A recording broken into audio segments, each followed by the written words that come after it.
Ladies and gentlemen, welcome to the ride of your life.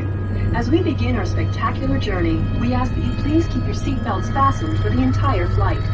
If you're sitting in the front seat, please make sure your feet, arms, and bags do not touch the helicopter controls. This is the quietest helicopter of its class in the world. More importantly, it's also the safest helicopter ever produced. So relax and enjoy this unique aerial view of Niagara. You're in good company. We fly about 100,000 people every year. Among them such celebrities as Sir Richard Branson, singer Elton John, actor Russell Crowe, and golf legend Greg Norman. Looking downstream as we climb over the Whirlpool Golf Course, you can see the prestigious Niagara Parks Commission School of Horticulture, home of the Butterfly Conservatory. A stroll through these lush gardens and elaborate parklands reveals why it's a favorite year-round destination for thousands of tourists every year.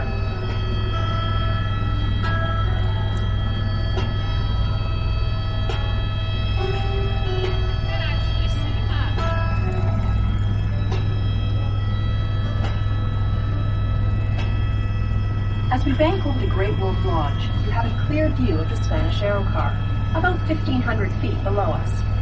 This aerial tram carries sightseers over the mesmerizing waters of the Niagara Whirlpool. The Whirlpool's current is so strong that objects can be caught in its swirling waters for weeks before escaping into the lower river. Normally, the Whirlpool flows counterclockwise. However, when the river level is low, the Whirlpool slows and actually changes direction, an extraordinary natural phenomenon. The lowest water level occurs naturally during the heat of summer, but because the local generating plants divert river water to create hydroelectricity, the water level drops significantly when energy needs are high. This section of the Niagara River below the falls is called the Niagara Gorge. It's a favorite destination for hikers, nature lovers, and recreational fishermen. Most scientists believe that 12,000 years ago, the falls were located near Queenston Heights, 11 kilometers downstream from their current location, and actually eroded their way along this stretch of the Niagara River at a rate of about a meter per year. In the early 1950s, when the hydro plants began diverting water, the erosion rate slowed to a mere 3 centimeters per year. When the first European man reported seeing the falls, Father Louis Hennepin, in 1678, the falls would have been close to their current location, but the Canadian Horseshoe Falls would have formed only a shallow U shape. Past the Rainbow Bridge are the American Falls and the narrow Bridal Veil Falls. You'll notice that the river above the American Falls is shallow and turbulent. This is due to naturally occurring massive cracks in the riverbed. Scientists believe that the erosion caused by these powerful rapids will eventually destroy the American Falls. Thankfully, according to their calculations, we still have about 2,000 years to enjoy them just as they are.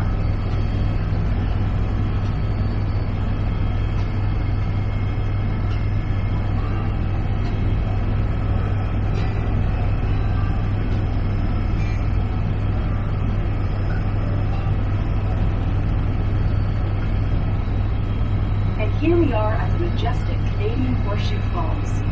Once you've experienced the magnificence of the falls, you can understand why they've attracted millions of people for centuries. While most visitors are satisfied to gaze at them from shore, some have attempted to challenge their might in daring feats.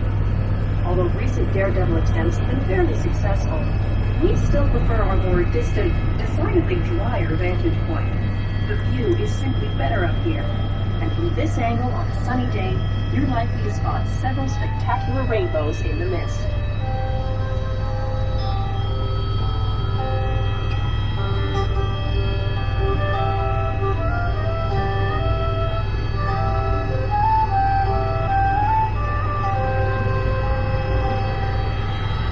On the Canadian side of the river is Queen Victoria Park, the crown jewel of the Niagara Parks Commission.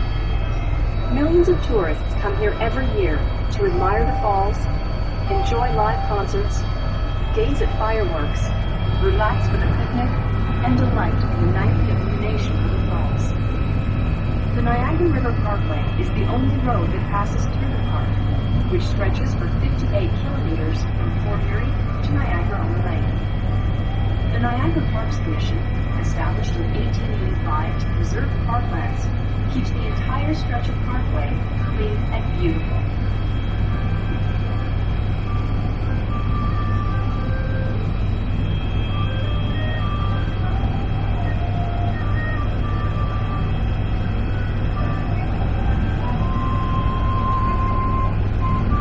The falls are always smiling in every season, but winter boasts unique wonders. Snow and ice build up at the base of the falls, forming a 10-story deep ice bridge between Canada and the United States.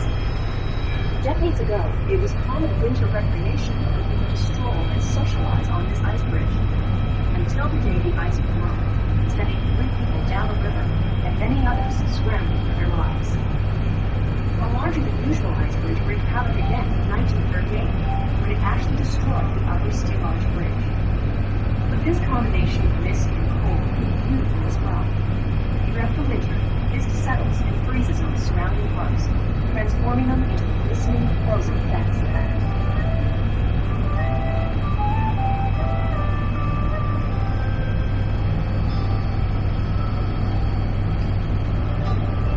As we approach the Whirlpool Bridge, you'll be able to see the Niagara River rapids ahead.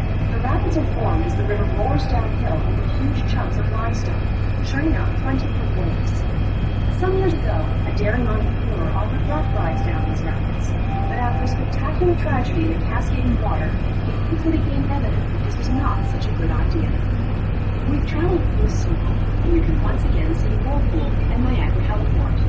As we prepare for our final descent, you now have a clear view of 2 massive concrete structures extending down the side of the gorge to the river's edge. These are the hydro-generating plants I spoke of earlier, the Sir Adam Beck Complex here in Canada, and the Robert Moses Complex in the United States. The 2 large reservoirs on either side of the river hold the water that is brought from the gates upstream until it is needed. For those of you interested in exploring the fascinating process of turning water into electricity, tours are offered at the Sir Adam Beck Generating Complex throughout the day. Before we land, here's some trivia to impress your friends. Niagara Helicopters is the oldest helicopter sightseeing company in the world. We've been flying passengers over the falls since 1961. The flags in our parking lot show the countries where the majority of our passengers live. We'll leave it up to you to name them. If all the miles Niagara Helicopters flies in one 3-day weekend were placed end-to-end, they would stretch from Niagara Falls to Germany and back. We hope you've enjoyed your flight. For your safety, as we begin our descent into Niagara Heliport, we ask that you please keep your seatbelts fastened until our staff come to help you out. Before you exit the helicopter, please return your headset to where you found it. And as you leave, please walk directly to the exit gates.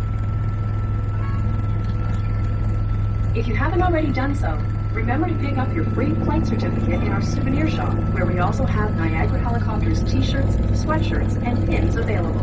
The photograph that was taken as we left is also ready for you in our photo studio. And if flying has given you an appetite, our cafe has a sheltered patio from which you can comfortably view our helicopters at work. Thank you for flying with Niagara Helicopters. Have a wonderful stay in Niagara. We look forward to seeing you again soon. Have a great day and a safe journey home.